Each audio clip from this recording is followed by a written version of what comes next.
Hey everyone, it's Kyle. Welcome to another training video brought to you today by OPR. By the end of this video, you'll be introduced to the OPR waxing process. You will know the temperature of the waxing iron and be able to list off all the equipment that is needed for a hand wax. The goal of this video is to introduce you to the specific tools needed for a hand wax here at OPR. Additionally, you're going to be answering customers' questions about waxing and helping them understand the benefits of what you're doing. The benefits of waxing is you're going to extend the life of your ski or snowboard by protecting the bases from oxidation. Another benefit is you're going to have your skis perform more consistently through variable snow conditions. We're going to start off talking about your PPE. Alright, the first thing we're going to go over is your safety glasses. These have to be worn throughout the waxing process. The next thing that we're going to go over is your apron. This is a waxing apron, and you'll have to wear this as well. If you use base cleaner, you're also going to need a respirator. All the equipment that you're going to need for a waxing service will be located under the workbench.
Alright, let's go over some of the equipment you're going to use.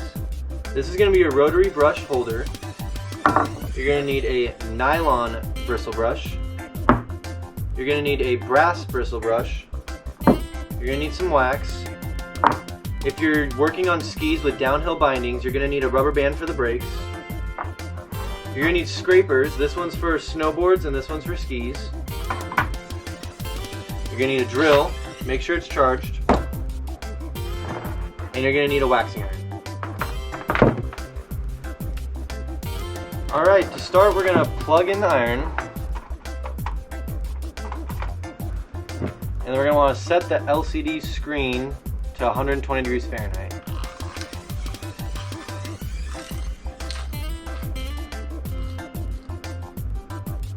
Now we're just going to wait for that to warm up.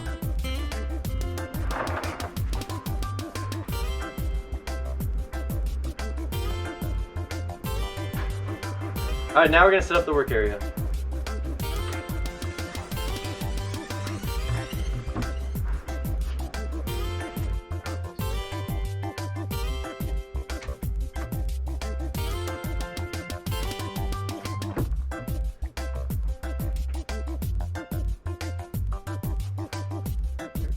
Alright, we're going to start with scraping off all the excess wax that have built up on the base. We're going to always want to go tip to tail using the ski scraper for the skis.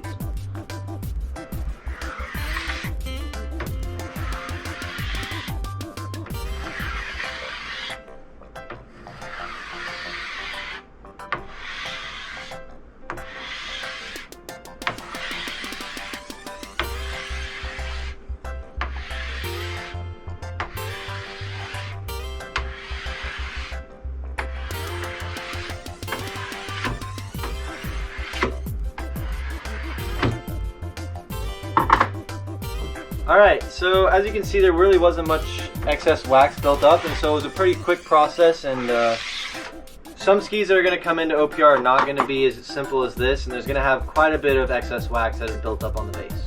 Alright, so next step is we're going to use the brass bristle brush, and we're going to scrape off all the rest of the wax that's built up on the base. So first you're going to want to put the brass brush on the rotary handle. Next we're going to make sure that our drill is switched into spinning clockwise if we're looking down the barrel. And we're going to insert the brass bit into the drill. You want to hold the tightener on the drill while you spin and go very slowly until it's tight. Now it spins. In order to get the brush to spin the direction we want, we use the plastic tab here on the side, and this has three options. There's counterclockwise, there's neutral, which is the middle where you squeeze the trigger and nothing will happen, and then you push it all the way to the right, it'll spin clockwise. And this is how we determine the spin direction needed for waxing the base. Alright, at this point we're going to want to make sure to put on our safety glasses while we're using the drill. The next step is to make sure we're spinning the brush in the correct direction. And the way we're going to want to know this is to put it on the ski and pull the trigger. If the brass brush is rolling towards the tip of the ski, then you're spinning in the correct direction. Alright, from this point we want to make sure we work from tip to tail, and we want to move the brush all the way along the ski with gradual pressure.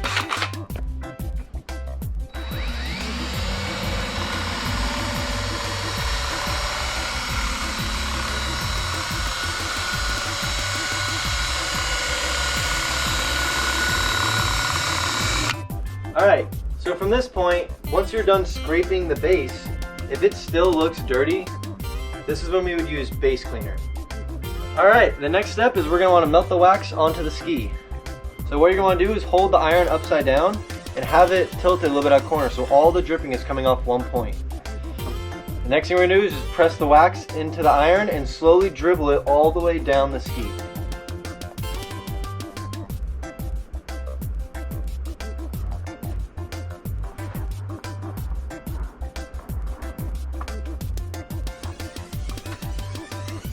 Alright, and it's just as easy as that. And always remember, a little bit of wax goes a long way. Alright, now we're going to want to place the iron on the ski base and begin melting the wax and spreading it along the base evenly. Remember to always keep the iron moving, and so you're not heating up the base too much in one spot.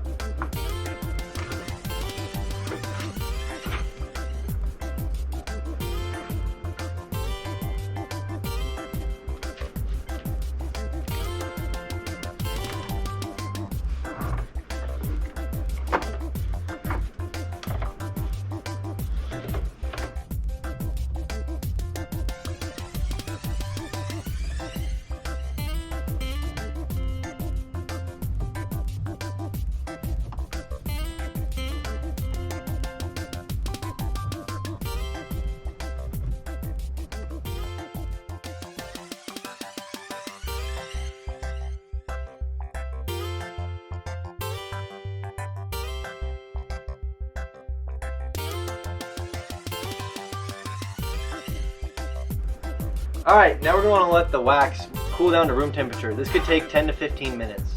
Now that we've let it cool down to room temperature, we're ready to use our scrapers and to take all the excess wax off. Remember to always go tip to tail.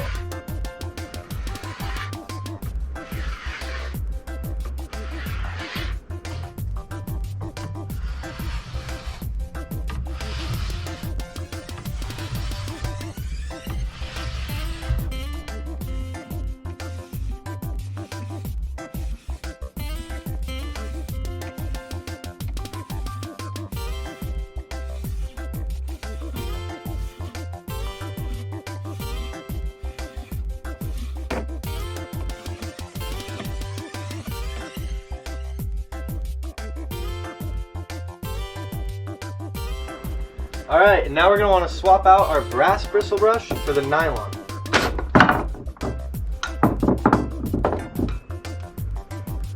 And it's the exact same process to put it on.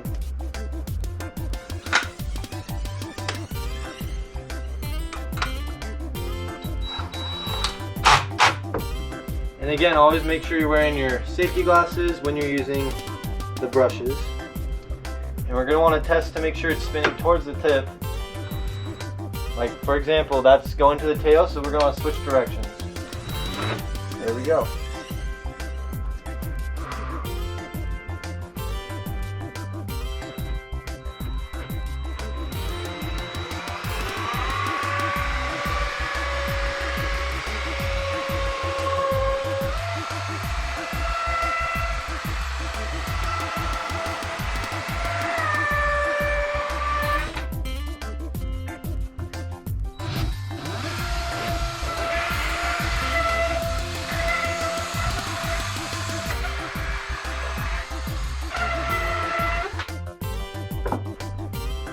Alright, so that concludes the wax. Now we just want to make sure to keep the equipment clean and give it back to the customer without any wax or wax particles on it. So we can take a brush, get off all the stuff that's laying around. Make sure that we're checking on the metal edges here. Make sure that there's no wax that's collected on the edges. Also check the top sheet and the bindings. For example, we got a little bit of wax built up here. You can use the brush. And at this point we can take off our rubber band on the brakes. And once you've checked to make sure all the wax is off, this ski is ready to go. Alright, now that we're done with this ski, we can put it back in the rack and move on to the next one.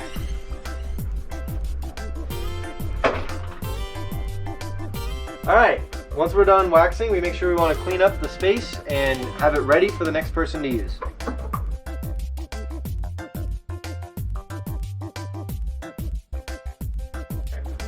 Remember when you're putting everything away that we want to unplug the iron and let it cool down for quite a while to make sure that it is not going to burn anything once we put it away.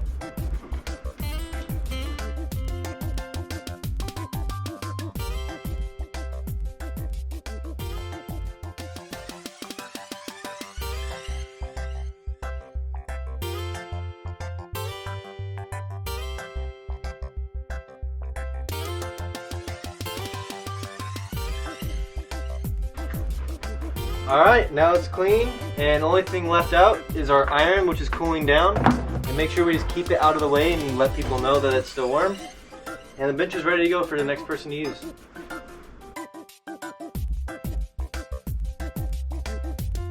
When a customer's gear is in the shop, it's going to have a work ticket attached to it. This work ticket is going to tell you anything that needs to happen to the ski or snowboard and what work is needed to be done. And remember that throughout this entire process, we're going to be referencing the OPR flowchart for ski and snowboard waxing instructions, which is located right on top of the workbench all the time. Alright, and that concludes this video. Remember, if anything was unclear throughout the video, you can always rewind and watch again. Or if you have any questions, you can talk to your student manager or the OPR coordinator. And remember, there's always a flowchart that'll keep you on track throughout the entire process. Alright, thanks for watching. I don't want that. I don't want that in there. Thanks for watching. Okay, how's that? Alright, and that concludes the OPR waxing process. Thanks for watching. I kind of want to end it on that. You have just watched the OPR waxing process. Thanks for watching. Might as well end it with some cringe.